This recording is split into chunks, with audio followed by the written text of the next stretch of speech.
Poštovani gledaoci, dobroveče. Pred nama je novo izdanje emisije Dobar komšija. Započinjemo još jedno zajedničko druženje na kanalu televizije Pink BH. Dobrodošli.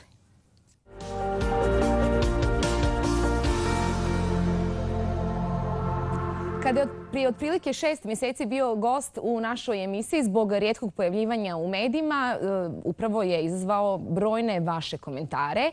Ti komentari su uglavnom bili veoma pozitivni i zbog toga mi je jako drago što i večeras dobrodošlicu mogu poželjeti Peđi Medenici. Dobroveče i dobrodošao još jednom. Dobroveče, hvala na pozivu, bolje vas našao. Drugi put, pa pretpostavljam da smo se pokazali onako bar solidni domaćini, čim si opet tu. Super ste bili.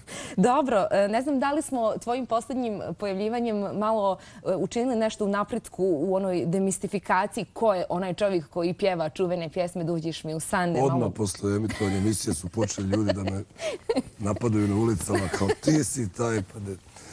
Dobro, šalim se malo. Da, pričali smo zaista šalim na stranu, ali prošli put smo pričali o tome kako su te pjesme koje broje, ne znam, nekoliko miliona pregleda i kako su to pjesme omiljene među publikom i kada ih svira neki drugi izvođači, ali da zaista zbog tvog rijetkog pojavljivanja u medijima nisu uopšte znali da su to upravo tvoje pjesme. Je li sada ti se čini kako vrijeme odmiče da je situacija malo bolja? Pa ne, znali su ljudi, bar većina ljudi da su to moje pesme, ali nisu znali.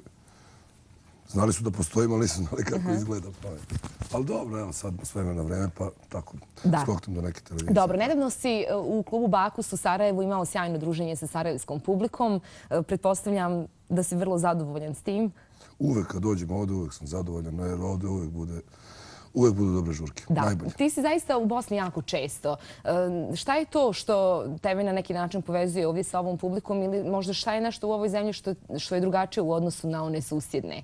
Što se tebi dopada? Pa znaš šta, ovdje sam... Prve moje malo ozbiljnije svirke su u stvari počele odavde. Iz Sarajeva, iz Bosne.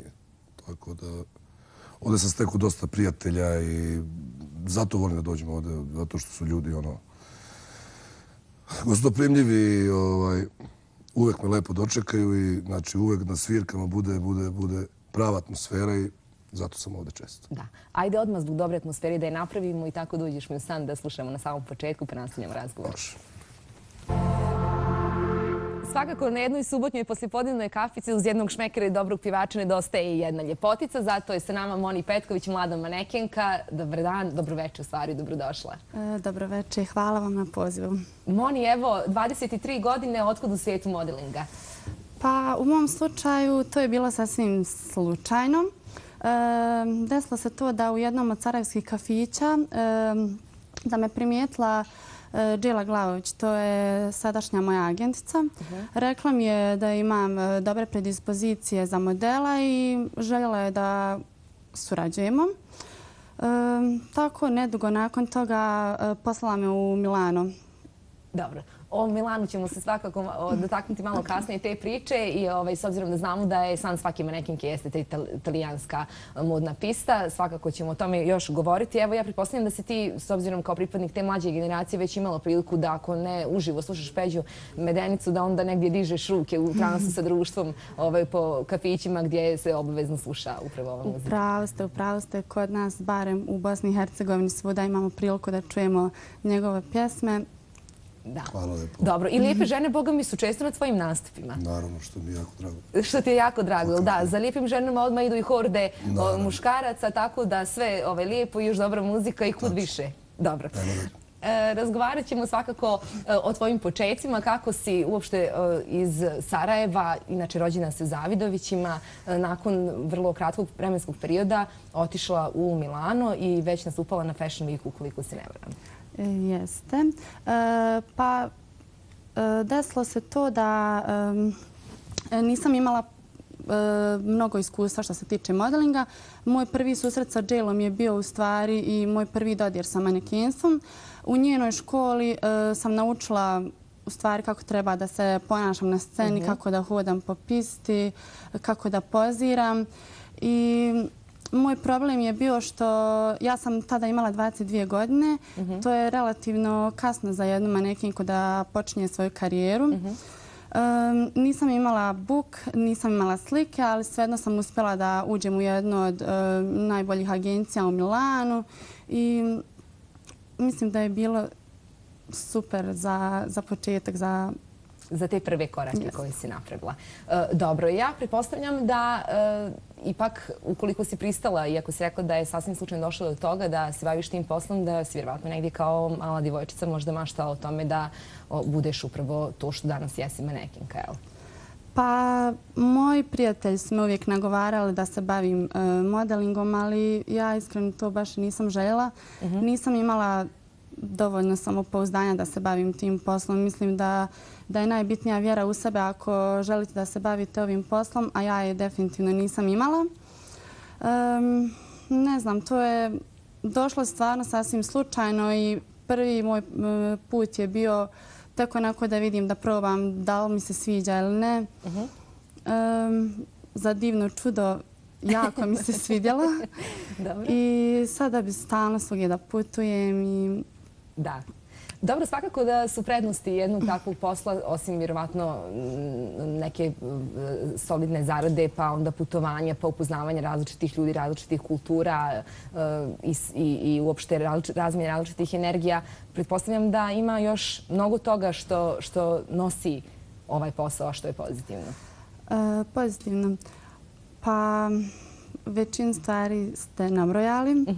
Upoznala sam stvarno divnih prijatelja, prijateljica i vidjela sam divne znamenitosti, upoznala mnoge kulture svih tih gradova u kojima sam bila.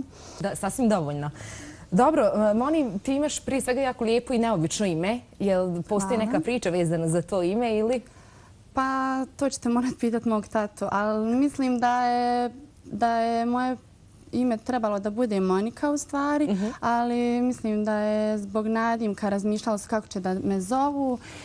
Moni im je bilo simpatično, pa su zbog toga odlučili jednostavno da mi daju takvo ime. I mislim da nisu pogriješili za takvu lijepu djevojku, lijepo ime odlično paše. Peđa, vidjeli smo te nedavno na koncertu Zorice Brunclik u Beogradu, velikom koncertu. U kojoj ulozi, na koji način? Pa bio sam gost, jedan od gostiju. Bilo je fenomenalno. Imala je, mislim, preko 25. 1000 ljudi, da. Ne, preko 25 gostiju, ali arena je bila krcata stvarno. Koliko je to ljudi? Pa to je sigurno... Da, ne znamo koliko je arena. Pa mislim sigurno, eto, oko 20.000 da kažem. Sigurno oko 20.000, što je, mislim, jedan popriličan broj. Stvarno sam se oduševio i, mislim, ljude koje ona okupila, ne znam da li će iko ikad na jednoj bini da okupi. Znači, Ceca, Aca Lukas, Aca Pejović, Halid jedan, Halid drugi, Sinan, Vesna Zmijanac. Peđa Medenica. Dobro, ja sam ali stvarno, mislim, bila mi je... Ti si sa njima ravno uz rame bio, ja sam vidjela lijepo. Jeste, bila mi je velika čast i evo, zahvaljujem se javno što mi je, eto, dozvolila me da pevam pred 20.000 ljudi. Da, i kakav je osjećaj, Peđa? Strašno. Da, ili ima neke velike razlike sad kada je negdje na nastupima 2.500 ljudi ili više ili malo manje i tako veliki ljudi? Ima, naravno da ima razlike, samo što ja... Njih milion me je pitalo posle koncerta kakav je osjećaj, šta je, ja ne mogu ljudima da objasnim. Nisam euforičan uopšte, niti imam tremu, nemam tremu. Ja sam izašao i kad sam počeo da pevam, mislim, isti sam osjećaj imao kao da radim lupom pred 200-300 ljudi, ali kad se popale ona svetla i to je stvarno neverovatno. Da. I hoćeš mi sada reći da sad ozbiljno razmišljaš o tome kako treba uskoro da nastupaš u areni? Ne, tamo posto. To je možda za nekih, ajde da kažem, 10 godina kad se bude... Da, taman kad uđeš u zrele godine. Sad si još mlad. Da, dobro. Peđa, nova pjesma Na pragu ludila je zaista divna balada i ja pretpostavljam da će ona tek na pravi način doći do publike kao što je bio slučaj i sa ovim prethodnim tvojim pjesmama. I ja sam tako. Da, inspiracija ne bira ni vrijeme ni mjesto, ali pretpostavljam s obzirom da je to opet svoja pjesma, je li postoji neka posebna priča vezana za nju, kako je nastala ili... Ne, nikakva posebna priča. Ovu sam pesmu snimio. U tom momentu sam imao mnogo boljih pesama, moram da priznam. Komercijalnih, da kažem, ali jednostavno ja ne snimam ništa na silu i ništa što se meni ne dopadne Zato sam i snimio ovu pesmu. Nadam se da će naći put do slušalaca. Ali i ostale pesme nisu bile slušane. Neke su posle 4-5 godina postojali hitovi. Tako da neka i ova polako traži svoj put. Dobro, sad si rekao da imaš mnogo pjesama koje su komercijalne i na koji način se dijeli pjesme koje su komercijalne i one koje to nisu? Pa ja ih delim na neki svoj način, ne znam, Da li bi to uopšte bilo razumljivo za nas? Ove koje nisu, pa mislim, komercijalna pesma je ono na prvo slušanje, bum trasi i onda posle, ne znam, 2 meseca ona već polako počinje da bledi i nema, ali... I zamjenjuje neki drugi. Tačno, ali ove druge pesme, kažem, znači moram, ja lično moram meni da se svidi, jer nisam stvarno do sad ništa, nemam ja puno pesama da se razumijem, ali sve što sam snimao je moralo meni da se dopadne. A toliko sam pesama, mislim, radio drugima koje sam mogao iz sebi da ostavim mnogo veće hitove nego koje ja imam, ali jednostavno je neosjetljiv. Nisi ti se pronašao u tome. Dobro, koliko je bitno da pjevač koji izvodi neku pjesmu upravo to traži, da je osjeti i da je njemu ona legla, a ne da dobija savjete, ne znam, od ovoga, onoga i Marka Janka? Kad sam bio mlađi, onda sam, naravno, gledao sam pevače kako pričaju, kao mora da se osjeti pesma. I onda sam ja razmišljao, šta moraš da osjetiš pesmu, čovječ, ako si dobar pevač, uđeš u studio, otpevaš, otkineš i to je to. Ali nisam bio pravo. Znači, stvarno treba pesma da se osjeti, znači, ja sam sam radio ne znam koliko pesama koji su opasni pevači otpevali. Sreća malo ih je, da kažem, ali koji nisu, jednostavno tu nema, ne osjeti se ni emocija, ni duša, pogotovo ako su pesme ovog tipa, na primjer balade. Mora da se osjeti pesma i mora. Isto ona priča, publika me veruje. Ja sam razmišljao u glavi, šta ti publika veruje, čovječ? Ako dobro pevaš, tako ima ti veru i izađeš otpevaš. Opet ni tu nisam bio pravo, stvarno mora da ti publika veruje ono što pevaš. Znači da ima taj neki, da ima duše. Dobro, Moni, koliko ti moraš da osjetiš nešto što nosiš na sebi? Nešto što nosiš na sebi kada nosiš neku reviju, koliko ti moraš biti sigurna u samu sebe i u to što radiš i da je to tvoj cilj, vrlo jasan, da bi ubijedila sve one koji posmatraju te na nekoj reviji da si upravo ti ta koja to treba da iznese? Pa nebitno koju vrstu odjeće nosite ili bitno je samo da se dokažete da morate to da iznesete kao da je najljepša stvar na svijetu. Jednostavno možda vama i ne stoji dobro, ali nemate nikakvog ni prava ni da se žalite ili nešto. Nebitno kakva je stvar u pitanju, kakvu odjeću nosite. Najvažnije je da se osjećate sasvim sigurno, da ste puni samopouzdanja i da iznesete to najbolje što možete. Jednostavno, kada dođete na casting, morate da pokažete najbolje što znate od sebe, vaš hod, sigurnost u njemu i sve što ide uz to. Dobro, ovo me uvijek interesovalo. Sada kada dođete vi na neki casting i sad dođu tu prelijepe devojke, pretpostavljam iz cijelog svijeta, na neki casting u Milanu i tu je 200-tinjak žena koje čekaju upravo istu stvar kao i ti, a to je da se dopadneš nekom modnom kreatoru, da te on izabere i da poneseš njegove modele. Sad, pretpostavljam da tu imate priliku da šta vidite od nekih ljudskih osobina koje u tim trenucima ispoljavaju, izlaze na površinu. Pa jeste, imala sam priliku da vidim svašta. Od pijanih manekenki pa do, ne znam... Žena koje pronalaze prečice, da bi došle do svog cilja. Jeste, ali na castingzima otprilike takva stvar da nikad ne znaš da li ćeš se svidjeti nekome ili nećeš i jednostavno može se desiti da čekate u redu 2 sata da dođete samo da vas ni ne pogleda ili nešto. Jednostavno ima svega i ima manekena. Da. Je li se tebi nekad desilo da neki kreator nije zadovoljan da kaže ne, hvala? O, jeste. Da. I kakav je osjećaj?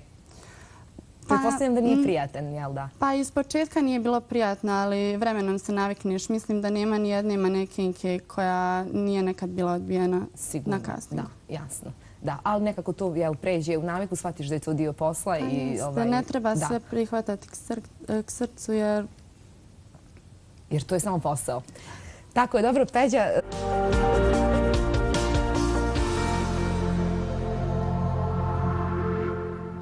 Dotakli smo se svakako pozitivnih strana posla koji nosi modeling i manekenstvo. Peđa, koje bi ti istakao kao pozitivne strane svog posla?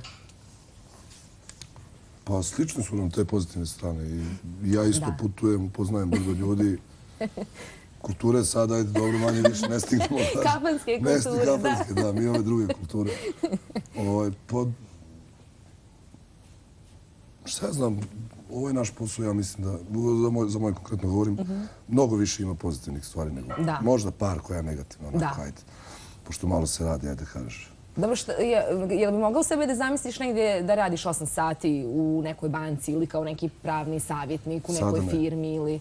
Sada ne, možda do pre par, ne znam, 6, 7, 8 godina, ali sada nikako. Nikako, ali da. Lijepo je ovako kad možeš ipak da napraviš sebi raspored i da radiš ono što voliš i što ti dobro ide svakako. Pa dobro, raspored baš i ne mogu da napravim zato što sam iskreno jako retko kući. Ajde da kažem, jedna od tih negativnih stvari je, na primjer, i nespavanje. Neuredan malo život. Neuredan život, tačno, ali mislim, srodili smo se s tim već sad smo, ne znamo za drugačije. Puštaj mašinu. Tako je. Dobro, svakako, medalja ima dvije strane. Evo, ti si spomenuo neke od negativnih. Kako uopšte, s obzirom da živiš u Bačkoj Palanci, ili tako, Vojvodina je inače poznata po malo tom usporenom nekako životnom ritmu. I sad kako ti izbalansiraš između dinamičnog posla i te uljuljkane možda svakodnevnice? Pa to mi je jedini spas. Da. Iskreno, moram da kažem, zato što dosta ljudi mi izdržim u Beogradu. Ja kažem, ja još kad bi živio u Beogradu, ja bi totalno izludio. Tamo ima neki svoj mir i kada odem to je jedno malo lepo mesto koje zove Bačka Palanka, gde je stvarno tako sve nešto tiho, mirno, lagano, nema žurbe, tamo se lepo za 2 dana, da, tačno, za 2 dana napunim baterije i ajmo opet vamo tamo. Kad se regeneracija završi, ponovo. Tako, opet na trošenje. Da. Negativne strane tvojeg posla, Moni? Pa, negativne strane. Svakako ja bi se složila da i u mom poslu ima više pozitivnih strana, ali kada su u pitanju negativne stvari, to je često da mi nedostaju prijatelji ili porodica, nedostaje mi to što sam daleko od kuće, ponekad imam priliku da budem sama, baš sama tamo kad sam negdje daleko i loša je ta samoća. Usamljeno se osjećaš, da. Ponekad. Otprilike to je to. Više je pozitivnih strana. Da. Dobro, postoje li možda neka iskustva koja, pretpostavljam da, neka iskustva koje bi tek htjela da doživiš kada je u pitanju tvoj posao? Ili imaju neki ciljevi koji si sebi zacrtala ili si se onako pustila iz rijeku pa kud te odnese? Pa do sada sam se puštala niz rijeku pa kud me odnese. Mislim da će i tako biti i za dalje, ali svakako da imam u planu Ameriku, ako ništa da posjetim, zato što mislim da je san svakog modela da barem ode u jedan američki... New York kao destinacija, pretpostavljam najatraktivnija. New York, Miami, nešto od toga. Dobro. To bi onda možda moglo nešto uskoro i da se desi. Ako si to snažno jako poželjela, onda i da svakako radiš o tome. Ono što bi ja htjela da istaknem da je važno kada si ti u pitanju jeste da si ti osim i mlada i lijepa i obrazovana i pametna djevojka, što je svakako jako bitno da posebno će vjerojatno biti u nekim zrelim godinama za jednu ostvarenu i stabilnu ženu. Šta je još potrebno za uspjeh? Pa... Drago mi je da sam ovom manekenstvu pristupila prvo kao hobiju, jer imam završeni fakultet, završila sam međunarodno pravo i diplomaciju ovdje u Sarajevu na Američkom univerzitetu i sigurno da ću se baviti time u budućnosti, ali sad iskoristila sam priliku kao mlada osoba da proputujem malo svijetom, malo da uzmem šta mi se pruža. Pa vidjet ćemo. Sigurno. Sigurno su to iskustva koja će ti samo nadopuniti u izgradnji tvoje ličnosti. Peđa, dokle si stigao sa muzikom? Kakvi su planovi? Nikakvi. Nemam, šalim se.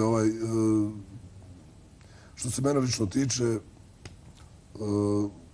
planiram da na proleće izbacim, eto, napokon album. Što se tiče autorskog rada za druge pevače, i tu se stalno radi nešto. Sad ne bih sad da pomenjem imena, zato što mi se desilo par puta. Kažem, ja radim trenutno za tog i tog pevača, onda mu ja tamo odnesem 3 pesme. Da. Odnesem 3 pesme i on kaže, pa nije to, znaš, baš za mene i tako. Ali uglavnom se radi, da. Uglavnom se radi. Duete trenutno ostavljaš po strani, poslije onog uspješnog sa Indirom Radić ili? Pa ima neki par ponuda, ali ne bi sad ništa da pričam, zato što ništa nismo konkretizovali. Možda nešto bude, a možda i ne bude. Dobro. Nedavno sam imala jednog muzičara u emisiji koji mi je objasnio lijepo da se u posljednje vrijeme dueti rade da bi neko nekog povukao, zato što je neko u nekom trenutku popularnije. To da je jako malo zapravo pjesama koje su zaista zahtijevaju da to bude jedan duet. Slažiš se sa tim stavom ili? Pa verovatno ima i toga, ne znam. Nisam baš o tome nešto razmišljao. Mislim, nevjerojatno sigurno ima. Ali mislim, ako se dobra pesma nađe, mislim da nema veze ko će otpevati i ko je popularniji. Dobro, kako se nosite sa žutom štampom, sa medijima? Peđe, nedavno smo na portalima imali priliku gledati neku fotografiju sa članovima grupe Allegro Band pa nekom djevojkom, plesačicom koja je ispružena onako preko vas. S obzirom, evo, ti si porodičan čovjek, dokle je nešto duhovito i zanimljivo, a kad to prestaje da bude? Jer mediji su danas, žuta štampa posebno, i tekako surovi i beskrupulozni, mnogi bi rekli. Pa ja nemam problem, stvarno.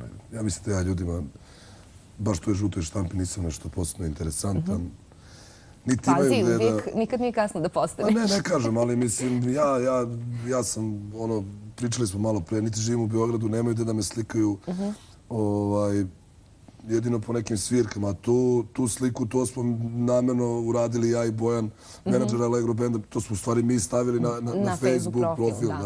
Nije to nas niko uslikao. Ali nebitno, oni su uzeli i stavili sliku. Tako da, ja lično nemam problema sa žutom štampom. To je lijepo.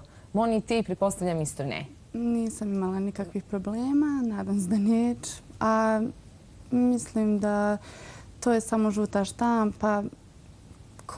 Ko me, mislim, poznaje, zna kakva sam ja osoba u stvari i mislim da to ne može da promijeni ništa. Svakako. Ne može biti da utiče na one koji nas jako dobro poznaju i do kojih nam je stalo. Dobro.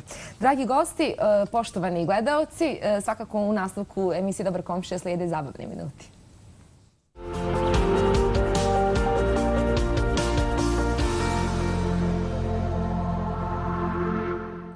Sudeći po broju fotografija koje svakodnevno pristižu na stranicu emisije Dobar komšija, televizije Pink BH, tema se mojim dragim gledateljkama itekako svidjela. Biramo skockanu komšinicu samo još ovu i sljedeću subotu. Zaista od decembra ćemo morati promijeniti tu temu. Iako, naravno, mi je veoma žao što nismo uspjeli sve ni prikazati, niti nagraditi, ali vas ipak pozivam da učestvujete i dalje u našim igricama i nekim drugim temama. Također, nadam se zanimljivim koje ćemo zadavati za naredni vremenski period. Molim kolege da pogledamo fotografije 3 skockane komšinice.